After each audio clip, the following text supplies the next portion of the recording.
Thank you, and thank you for NMSU and the Navajo Sustainability or Sustainable Sustainable ag. Yep. project. Yep, what you said, because I think the spirit of collaboration is really neat between institutions, academic or community-based.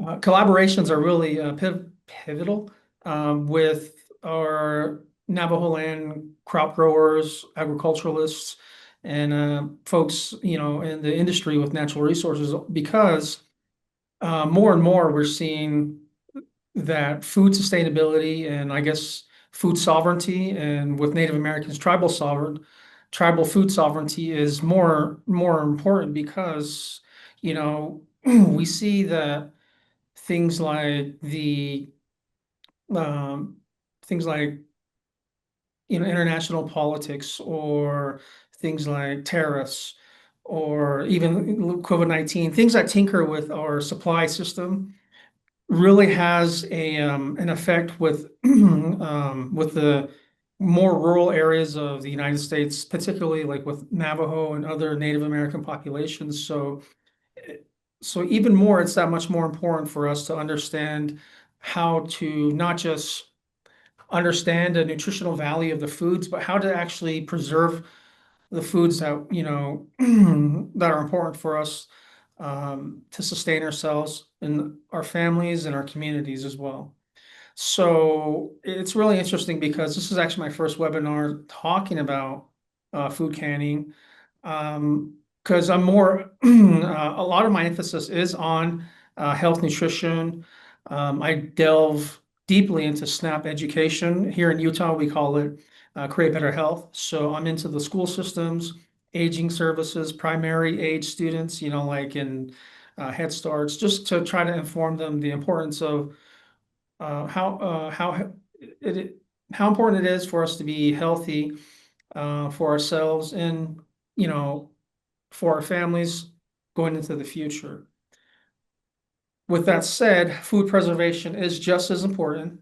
I am a couple years, about almost 3 years into my position here with Utah State University as a home and community extension faculty member. So I really take care in how our programs affect the Navajo Nation, the Navajo people specifically. Although, we are a research-based land grant university for Utah as well.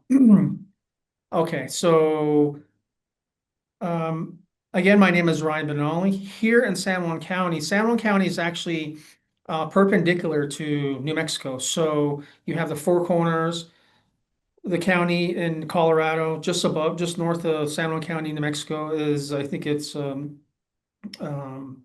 Port Cortez is. I can't remember. Montezuma County.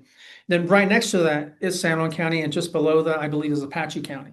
So we're all within, the whole scope of the Navajo Nation, less Colorado.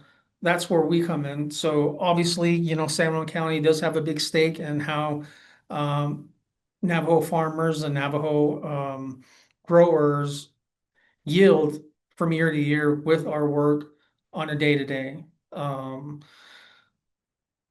I, where do I come in with food preservation? I've conducted just a couple food preservations. I've done my research in the topic of food preservation. And so specifically tonight, we'll talk about water bath canning. Why water bath canning? It's something that we did recently here in San Juan County. Honestly, we did a food preservation event, and it couldn't be it's in a county seat called Monticello, Utah. I'm sure some of you are aware of it. If you're not, it's typically, it's about central to the northern part of San Juan County. About an hour north of the northernmost portion of the Navajo Nation. So I did that to kind of provide services for kind of where the growers are. More of our growers are near the Colorado state line. So what better than the county seat? Why am I talking about this? Because about half of the people that joined my webinar, or excuse me, my workshop for water bath canning back in July were Native American. All of them were Navajo. So so we're an hour off the reservation, yet they made the effort to come up and kind of seat themselves and learn about kind of the research-based processes of how to preserve their harvests and making sure that they're well informed, which allows me to understand that there is more of a need of people wanting to know more about this topic, more and more. And that they drive so far. I think the furthest person who drove was a Navajo family from Shiprock, New Mexico, and then the other was from Monument Valley, so pretty far. Okay. So earlier this summer, again, hands-on canning workshop, preserved peaches, berries, we did jams. And then just so that people were kind of well-rounded, we did hot packing and cold packing. The differences between the two when it comes to fruits and veggies in terms of low acidity and then high acidity kind of um, uh, produce. So we'll talk a little bit about that tonight. I did make some changes to the agenda, but this is kind of just a bit of a uh, un, uninformed synopsis, not uh, unformalized synopsis about what we'll be covering tonight. Just preserving food, what is water bath canning, the science behind acidity, equipment needed, why research-based methods matter, scientific methods, and extension verified procedures, whether it be, with New Mexico State University or Utah State University, we do kind of derive our information from some of the same sources, like the complete guide for home canning, provided by the USDA. Step-by-step process of canning, hot pack versus cold pack, filling jars, sealing, processings. Some local conditions that you might find. I know specifically with MSU's, Navajo Sustainable Agricultural Project, San Juan County and McKinley County, as I understand it, are the main emphasis for your work. And then some of the altitude adjustments. Where are we at here in the country when it comes to the elevations, and why does that matter in terms of the length in which boiling is necessary?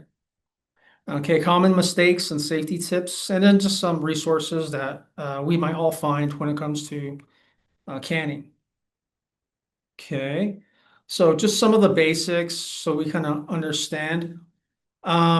This is my colleague. She kind of mentored me a little bit more. Her name is Kate Chappelle out of Wayne County. She is also an assistant professor, but she has just a lifelong experience in food canning and pressure canning, which is not what we'll be talking about tonight, just specifically water bath canning.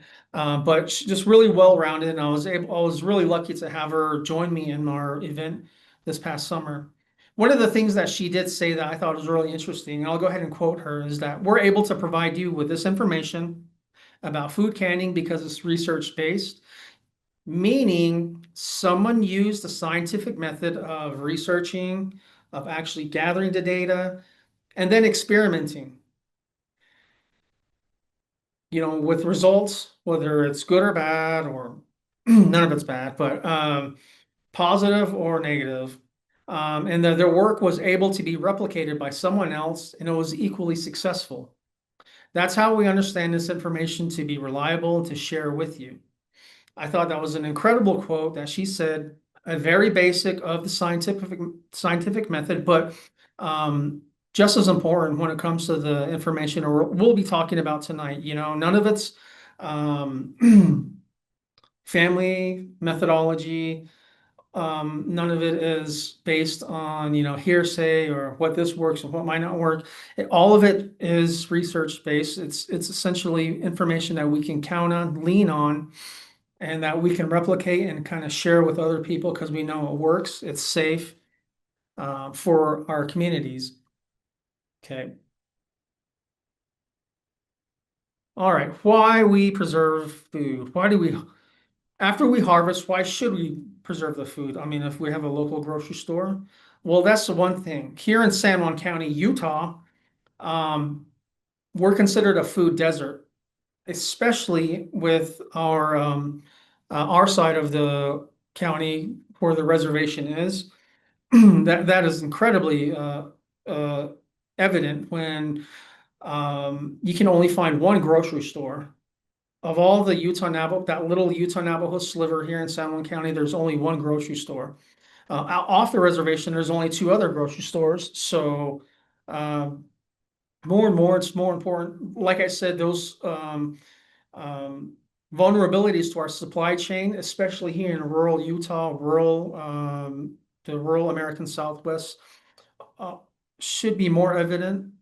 Hence the reason why preserving food would allow us to reduce food waste, stretches our harvest for the producers and growers, keeps local foods available year round, strengthens cultural and family traditions. I can speak to that. My grandmother she used to do a lot of pressure cooking and pressure canning. Supports household food security. Okay. Saves money, reduces waste, uh, create shelf-stable food for the winter. Okay. Maintain food sovereignty and cultural traditions. And, it's just essentially perfect for those of you in the Shiprock area, McKinley counties, and just overall Navajo growers who kind of have some of those produce that you are proud to grow. Just for the example of peaches, apricots, apples, garden harvest. That's one thing that's really particular and really specific. Garden harvests. A lot of community gardens here in our area are starting to poke up. There's a lot of interest in that. So, kind of overcoming the fact that we have little to no soil, yet things are still able to grow because, the loving care of our little family and community gardens. Well, how do you preserve some of those things? And that's where food preservation is just as important. So it's a great way to stretch the harvest, again, save money, reduce waste. Um, and canning is just a great way to make sure that most of what you've grown can last rather than just kind of just purchasing your groceries. As we know, grocery prices are getting more and more expensive as we go on. So water canning, as defined, is the method of preserving high acid foods by processing jars in boiling water. Okay, high acid foods. Well, what is high acid foods? Well, high acid foods, like just to explain simply, is that um, they're those foods with the pH levels higher than 4.6, with the pH level of 4.6 or lower, I should say. And so high acid environments kind of prevent dangerous things, dangerous bacterias. Namely, that I keep hearing over and over is botulism. The bacteria that causes botulism. It allows, or it doesn't allow those types of bacteria to grow. And so acidity, the high acidity is important because not only does it stop botulism, but it makes water bath canning safe. Water bath canning is not pressure canning. So you can use water bath canning instead of pressure canning. So boiling water at a safe temperature of 212 degrees will destroy other types of kind of uh, pathogens and bacteria and other types of unsafe things like yeast, molds, bacteria, other bacterias. It creates a safe vacuum to seal the jars. How cool. And when I mean jars, I mean the mason jars, the glass ones that you see that they sell either at grocery stores or at Walmart, which is a great place to find them. And plus it's affordable, safe when done properly using those scientific methods, those research-based protocols. It works best for fruits, pickled vegetables, jams and jellies, acidified tomatoes, fruits, syrups, and my favorite, salsa. There's different types of salsas. I think one I made over a couple of years ago was during my master food preservation class. Was like tomato and onions put together. I think we added a little bit of honey into it also. It was really a really good recipe. I wish I still remembered it. I would have shared it tonight. Water bath canning, however, does not work for low acid foods like meats. I know I get a lot of questions about venison, being that's hunting season. It doesn't work well with plain vegetables or beans. Typically, those would require pressure canner. When I say pressure canner, I'm sure we're all aware of what that is, but just to kind of give a good idea, this is my old pressure canner right here. I was really pleased to know that the pressure gauge still works, but this is not water bath canning. Okay, so I believe you do have some seminar or webinars coming up that would kind of delve right into it. So tonight, what we are talking about is water bath canning, kind of things like this. Okay, like using a stock pot or pots made specifically for water bath canning. Okay. All right.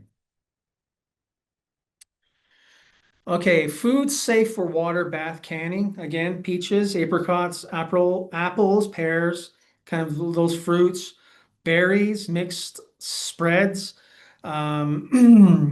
mixed fruit spreads, pickles like cucumbers, okra, beets, peppers, jams, preserves, honey spreads, tomato products with added acid. Again, it must be 4.6 or lower.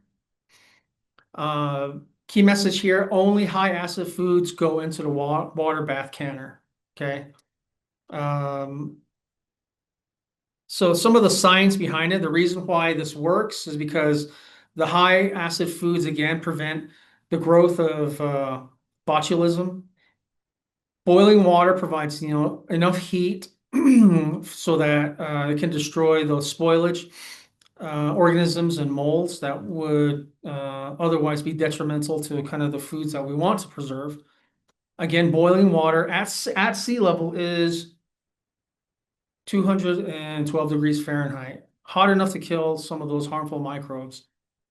Heat plus time adds spoilage organisms, destroy spoilage organisms and molds. So the proper acidity equals safe. So when you combine all of that in the right amount, food becomes safe and shelf stable, essentially. All process times come from USDA tested recipes. So here in the, as you can see here in the photo, you actually have folks from this latest event that we did have where they're doing exactly that. They're making sure that we use kind of the proper equipment, using burners that are kind of that burn hot enough. I know people do have questions about kind of electric burners, or excuse me, yeah, electric burners, electric stoves. They did have a food preservation, water bath preservation workshop last month in Grand County, where they actually use an electric stove and actually worked pretty well. I was really surprised. It was one of those real fancy ones where the top looks like it's glass and all that, or it is glass. So I thought that was really neat and how that functioned. I'm still kind of leery with it, but you just have to look at the recommendations from the manufacturer as well as kind of using USDA tested recipes so that at least some of those recipes can go can conform well with the type of equipment that you have.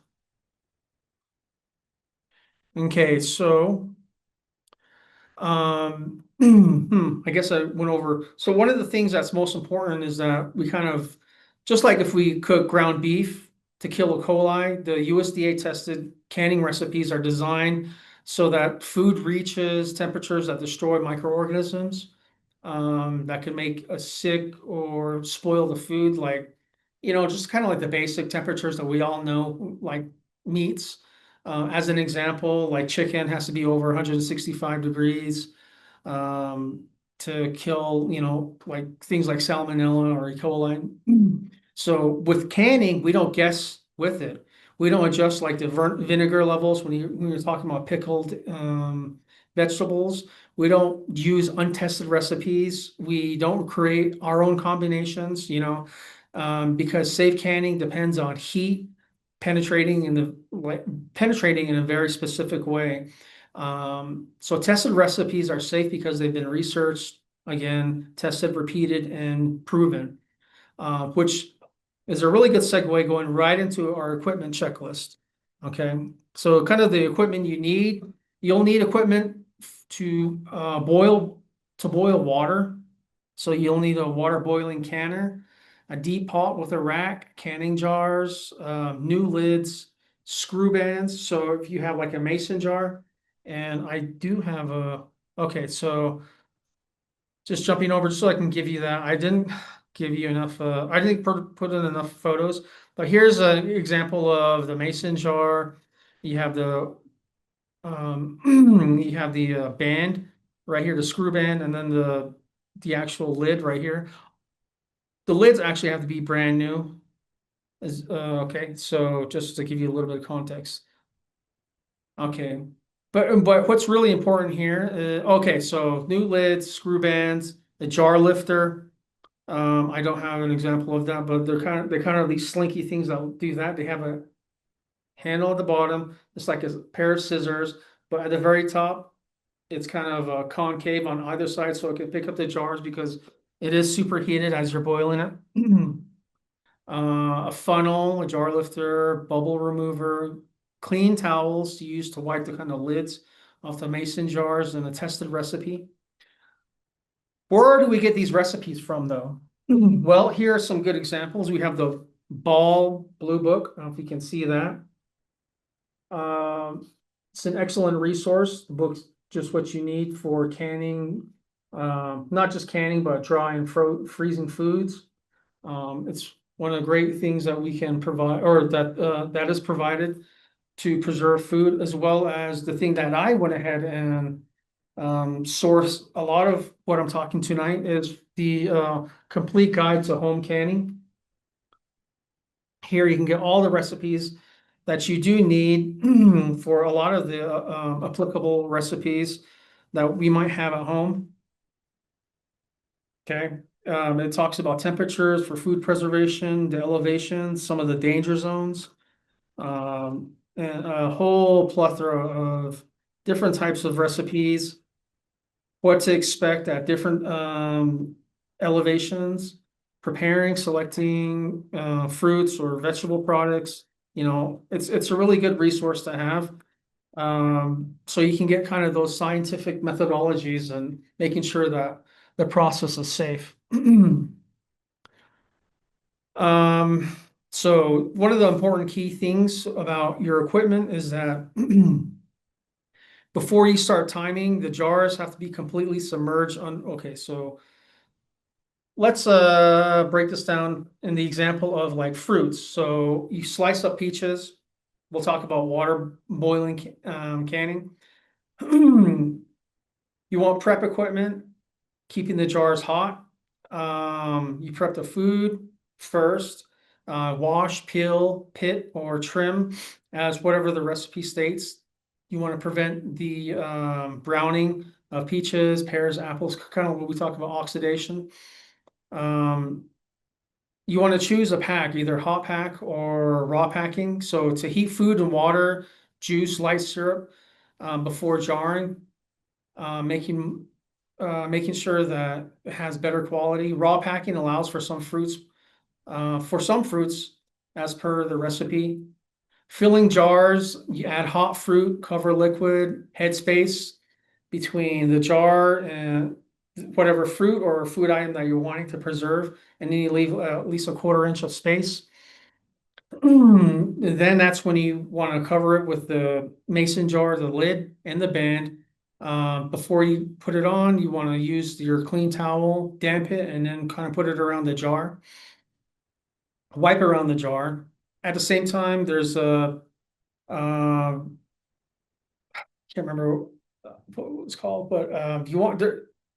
As you're putting the food into the jar, sometimes it might bubble up. So you want to try to get rid of some of those bubbles, many of it as you can.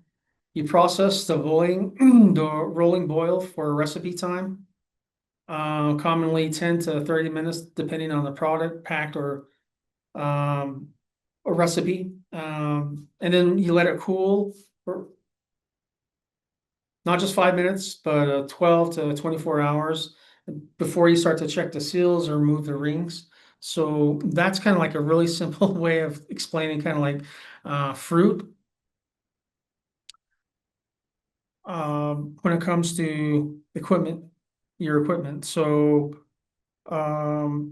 just to give you a little bit of context, boiling hot water, deep hot rack, mason jars, new lids, screw bands.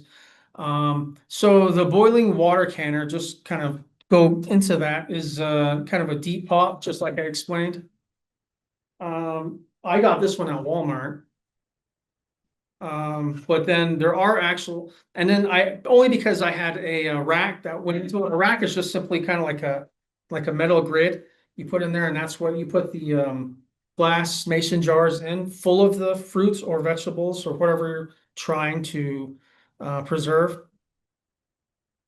Okay, the mason jars. I kind of I gave a little visual of it. Here it is right here.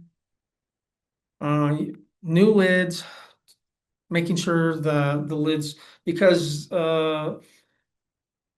sealing it off is really crucial, especially during the boiling part of the water bath canning event. Screw bands, you can reuse those. Typically, you take those off after after the whole process is done, to check to see that there's a seal. Again, the jar lifter that has those two concave kind of things that come together. That's after you boil the jars. So when you're lifting it out of the water canner, a funnel and a bubble remover, clean towels, your timer, vinegar, 5% acidity, and then you want to test the recipe. Typically, jars are submerged about 1 to 2 inches beneath boiling water before the timing begins. I did mention the altitude for where we're at here in our part of the country on Navajo land. These aren't, specific altitude elevations. It's more of an approximation. However, they are approximations in San Juan County and McKinley County specifically. So we always want to adjust for processing time. The processing time at our elevation is between 10 minutes to 15 minutes. So if it's between 3,000 and 6,000 feet, processing time is about 10 minutes. 6,000 to 8,000 feet, 15 minutes. Another question that we did receive during our event back in July was about humidity. Well, humidity doesn't affect anything with water bath canning. It does affect dehydrating or like drying foods, but not water bath canning processing times. Okay.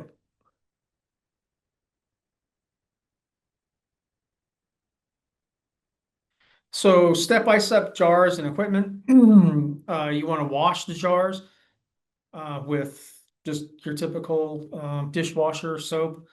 The lids, the rings, and hot soapy water. Keep jars hot until filling, whether it's whatever type of food item you have in it. Do not simmer modern lids, okay, because they already are kind of constructed for that ability to kind of work its way through the boiling process. You want to preheat the canning water. Prepare fruit or produce. Use exact USDA headspace. So when I talk about headspace, it's like jams and jellies, fruits, or pickles. I mean the headspace between the very top of the jar. So you already have like the food item in there, and then you put in the liquid, whether it's water or if it's like something, if you're pickling a certain type of vegetable and you have the vinegar in there. So jams and jellies, you want to leave at least a 1/4 inch of headspace. If you have like sliced fruits or sliced apples, peaches, apricots, or like whole berries or anything like that, you want to leave a 1/2 inch from the top. Pickles, another same thing, 1/2 inch. Um, fill the jars with hot food. Add hot liquid, syrup or brine. Okay. Remove the bubbles again. Adjust your headspace. So if there's too much of it, take it out. If there's too little, then that's where the funnel comes in. So you can actually get a good measurement or a good approximation of the amount of measurements that you do have. And when it comes to the type of liquid that you have in there. Okay. Wipe the rim. That's what the clean towel is for. Damp to make sure that it's nice and clean, making sure that there's nothing that would inhibit or um, compromise the ability for the lid to make a seal. Tying the ring, fingertip tight. Step-by-step processing. Place the fill jars upright into the canner. So here's my water bottle. Let's pretend that we have a rack in there, and then just upright into the canner. Ensure that there's 2 inches of water above the lids. So I have like, say for instance, this is a mason jar in here. 2 inches above that would be enough, or enough water for it to be safe. Bring it to a boil. Start timing only after boiling begins. Hence the reason why you want the jars to go on hot. Maintain steady boil the entire time. So like for instance, let's go back to this right here. Over in Monticello, Utah, so this is 10 minutes, okay? And Monticello, we actually had to increase that to 15 minutes. Another 15 minutes, so overall it was 25 minutes of processing time or boiling time. Okay, maintain steady boil and for the entire time, making sure that there's someone always watching the process. When you're done, turn off the heat, wait 5 minutes, remove the jars upright. You want to leave it undisturbed till it cools 12 to 24 hours after the processing event. When you're creating a good seal, which is what the boiling is for, making sure that it's slightly concave inward, doesn't flex when pressed. There's no movement or clicking when you actually kind of feel around it. If the jar fails to seal, refrigerate, and you actually have 1 to 2 weeks of eating whatever's in there. It's not preserved. You're not able to preserve it. It's compromised. So you have 1 to 2 weeks. Or reprocess within 24 hours with a new lid. Common mistakes that people do make is they end up reusing lids. They guess the processing times, which is a big no-no. They ignore unsealed jars. Label and store in a cool, dark place. Sometimes people just throw it in places where it reaches up to temperatures to 82, 83 degrees, which is a no-go. Or they use within a year for, or they try to, or people have the idea that food preservation in this manner and this process, you're able to preserve it beyond a year. No, it's within a year or less. Other common mistakes to avoid, again, using old family recipes, changing vinegar ratios, increasing jar size, using overripe produce, not adjusting for altitude, unfortunately, tilting jars after processing, reusing lids, like the very top lid, which is this right here. Those are once only uses. Letting jars cool in water. Okay. Just some safety reminders when it comes to spoilage. Bulging lids, kind of like outward, is a no-go. Leaking jars, hissing or spurting. You kind of can hear that. Mold. Mold is really interesting because that's one of the reasons why the mason jars are kind of clear. You can see it. Strange odors, cloudy liquid when recipe was clear. So like maybe a month or two, it starts to get cloudy, then that should be a red flag. Discoloration or sliminess, like say for instance, you open it up and it has a slimy texture. So any of these or anything that kind of raises any red flags, if anything's in doubt, just throw it out. Just some specialty notes for pickling. Again, the vinegar must be 5% acidity. Use pickling cucumbers only. Trim blossom ends. Okay, so like kind of the ends of like for instance, the cucumber, you want to cut the ends of it before you start slicing it and then putting it into the glass jar. Don't thicken the brine with anything else. Don't reduce salt or vinegar. Pickling or pickles improve after 1 to 2 weeks of curing. Notes for fruit canning. Hot packing gives best results. Prevent browning with ascorbic acid. Uh, Syrup options could be water, juice, medium syrup. Sweetness doesn't affect safety. Good choices for our Navajo growers. Again, peaches, apricots, apples, and berries. And then some special notes for jams and jellies. You want to make sure you're measure the sugar exactly. Don't double the batches by kind of just eyeballing it. Measuring cups do work the best for that. Use Picton type recommended. Here's an example of Picton. I got this from Walmart. This is from the same pack that I used during our event in July. So this one's called Sure Jelly Premium Fruit Picton. When it comes to Picton, I've gotten asked, should I use what's on here or what's on here? My colleagues who are master food preservationists typically recommend what's on here when it comes to the ingredients and the directions when it comes to making sure that that we follow the jam recipes when it comes to jams and jellies. So you want to follow the box sort of to the T when it comes to your Picton. So Picton, what it is, it helps the jams and jellies gel up. Test for gel or cook for correct temperatures. Other specialty notes. Again, the headspace for jams and jellies is 1/4 inch. Shorter process time than fruit. Okay. And then some of the resources that I use, again, it's the complete guide to home canning, which is this right here. The National Center for Home Preservation Food, or Home Food Preservation, Utah State University Extension Food Preservation Guides, and of course your local NMSU Cooperative Extension, Navajo Sustainable Agricultural Project.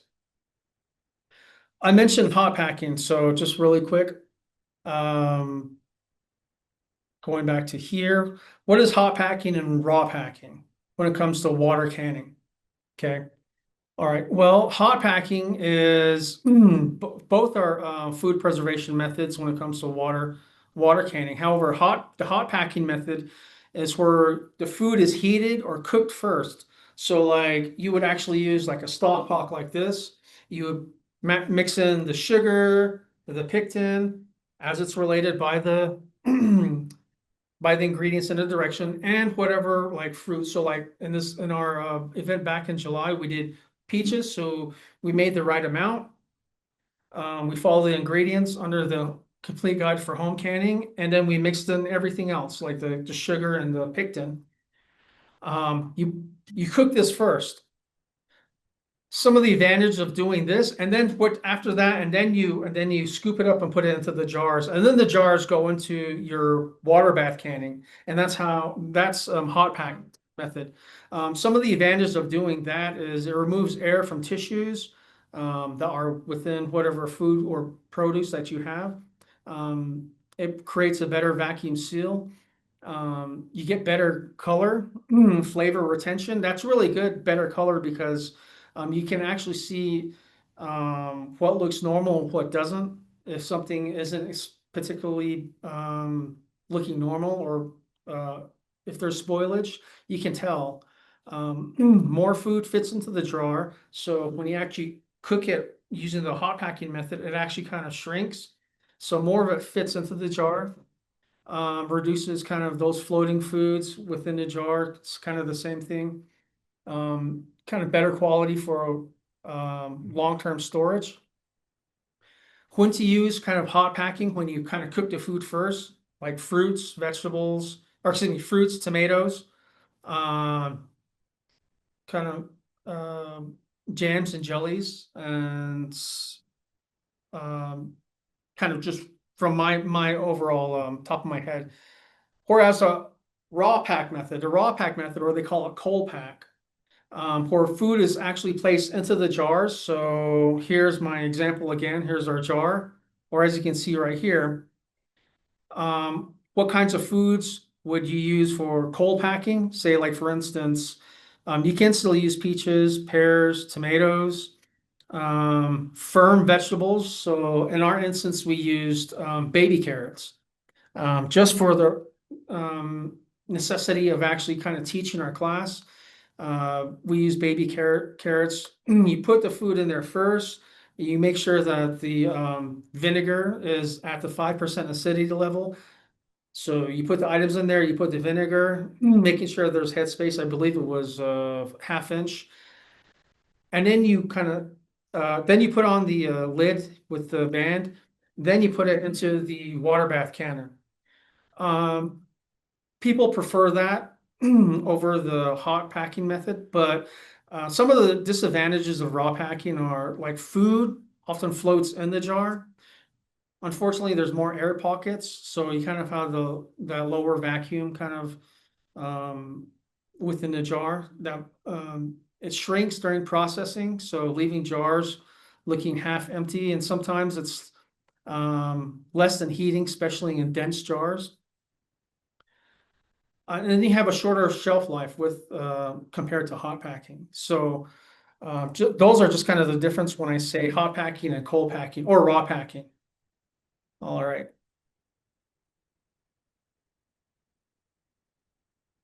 All right. So that kind of ends my little presentation for water bath canning. So just a little bit of kind of what we talked about, the equipment. We talked about hot packing, raw packing, the different types of foods, acidity levels, and really importantly, the elevation when it comes to adjusting your processing time or boiling time for any of the food that you find interesting to preserve for whatever you're harvesting or your crops. So that's all I have for this evening. Thank you. Thank you, Ryan. That was really step-by-step process. So I'm trying to learn, and I believe I made a couple common mistakes myself. So I see that was pointed out. If you guys have any questions, feel free to unmute yourself.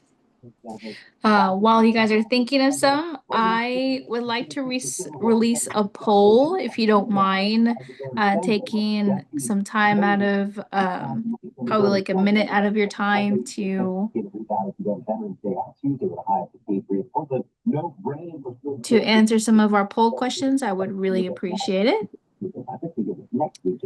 Do we have any questions from our audience tonight? I know that was a step by step. Perhaps you may have some questions beforehand or maybe after this presentation.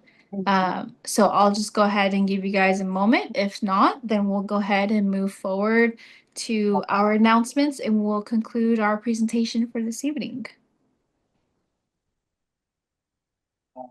Okay, so Ryan, I just want to say thank you so much for hopping on here and this being your first webinar.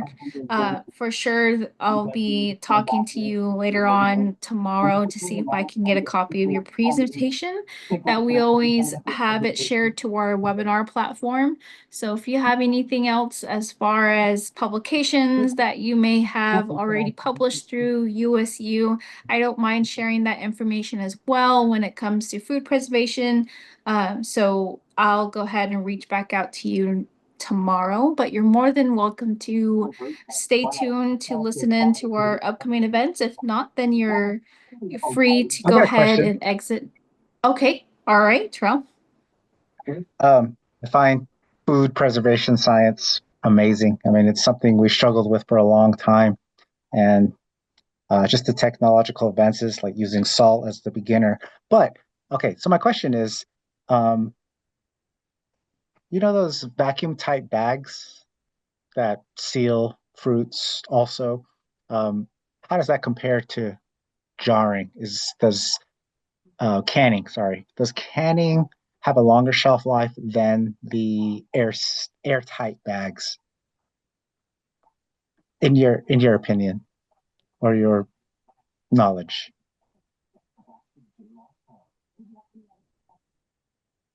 So the question was, does How does vacuum the sealed bag, those vacuum sealed bags versus counting, which has a longer shelf life?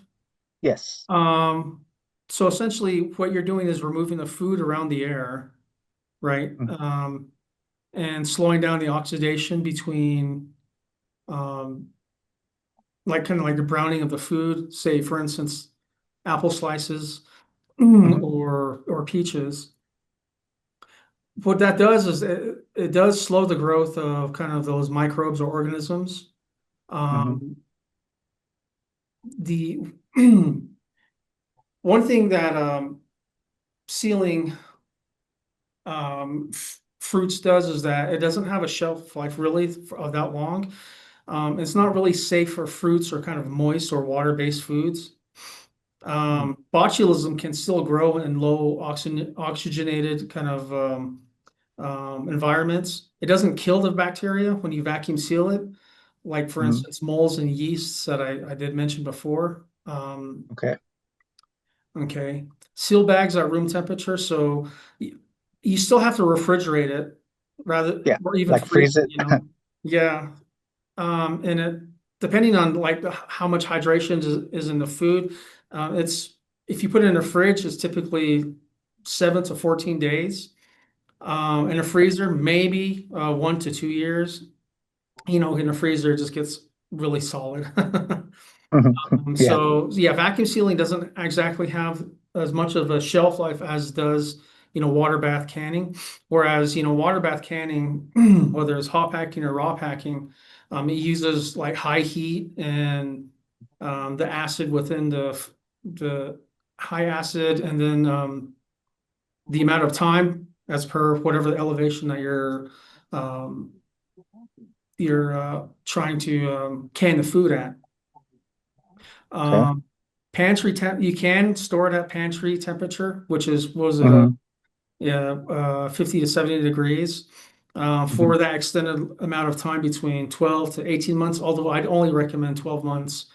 Oh wow, that's a long time. Yeah, even So even it's if the ready to jar is eat. not even, 'Cause- yeah, even if the jar is not even adequately sealed and you're able to identify it, the food can still remain safe. You can still eat out of it 2 weeks later, 2 or 3 weeks later.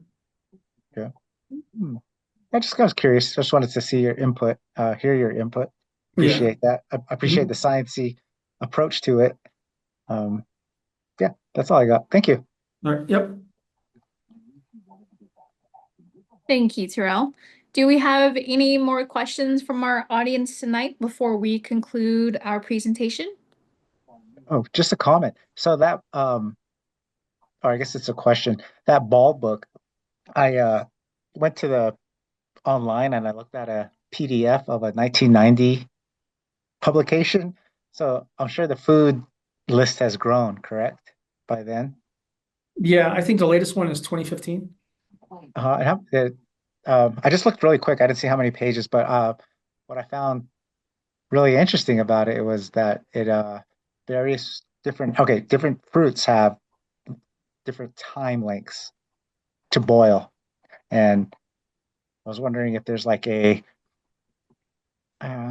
chart that tells you, you know, this is what you have, uh, this is how long you do it for. But you said you had to follow specifications, right? Right, Like for length and time. right, So, which is why it does have each recipe between each food item. But there's not really any single kind of combination chart for all the fruits, because each fruit has different acidities or different densities with it. So I think with one thing I did see with the ball book is that they do organize it fruit by fruit. okay. When they I checked try out to a do real it, old yeah. one. So it was like brown paper. Uh, yeah, yeah. Sorry to interrupt. I You were think the saying? latest one is 2015. Yeah. I'm sorry to interrupt. What did you say? That something about acidity and fruits? Yeah, yeah. It's so between one fruit, another, a different type of fruit or another, it's different. So it's hard to make a chart when, you have so many variables with one fruit to another. Okay, fair enough. Cool. Yeah. Okay. Well, just But I curious. would recommend if you go to the USDA site, the Complete Guide to Home Canning, the latest edition, I believe, I looked it up today, was the 2015, and they do have a PDF for that as well. Okay. That piqued my curiosity, so I will go to that website. Thank you. Mhm. Thank you. That's all I got. Do we have any more questions from our audience tonight? All right. Okay. All right. So Ryan, thank you so much again for coming on here to provide this Thank you. presentation for us. I will be your host and moderator for this evening. So hello everyone. My name is Mikkel Silversmith and I am your NSA project coordinator. So I work with the Navajo Sustainable Agriculture Project, also known as the NSA Project.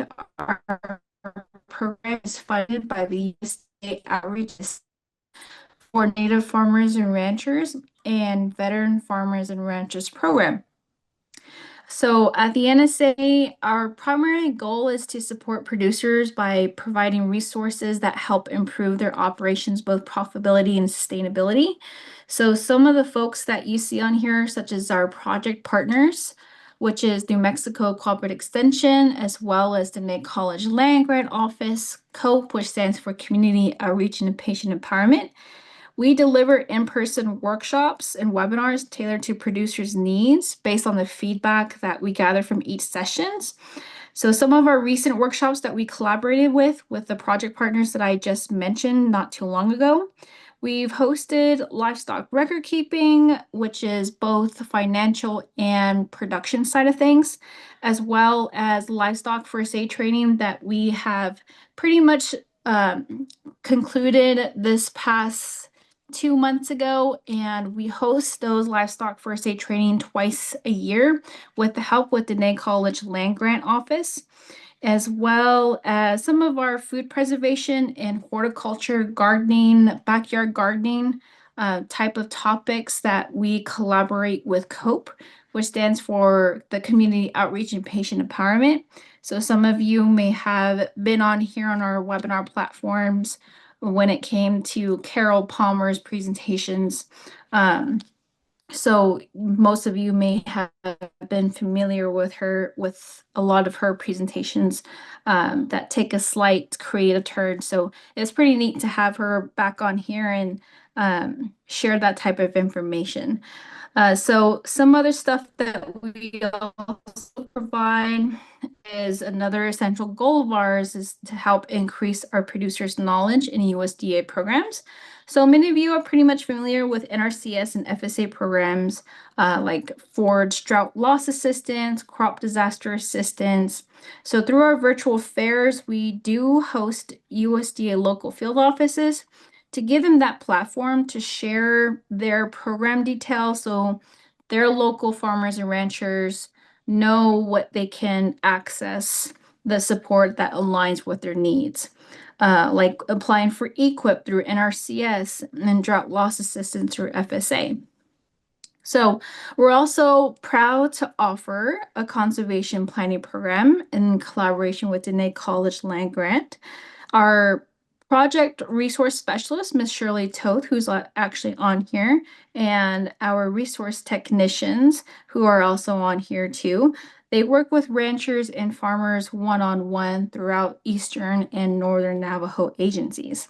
So they help ranchers and farmers develop a basic conservation plan in front of them, and they actually go through step by step on how to complete a BIA conservation plan. And so if you need that type of assistance, feel free to reach out. I will put all the information on here towards the end of our presentation. And lastly, we focus on increasing our local food production in the areas that we serve, which is McKinley, San Juan, and Cibola counties. With our garden projects, we collaborate with COPE, LGO, and NMSU CES. So you might recognize some names from our virtual content. Whenever you decide to look onto our website and our webinars and workshops, you'll see a lot of information from COPE as well as the Dene College and some of our folks specialists that are coming from the Las Cruces at New Mexico State University. So overall, we're happy to share more information, in-person workshops that are tailored to gardening and crops. We also have our horticulturist of our own, which is Emiliano McLean, and he handles a lot of our horticulture projects that are going on. I'm currently working with schools and some of our Indian health clinics that are connected with chapters.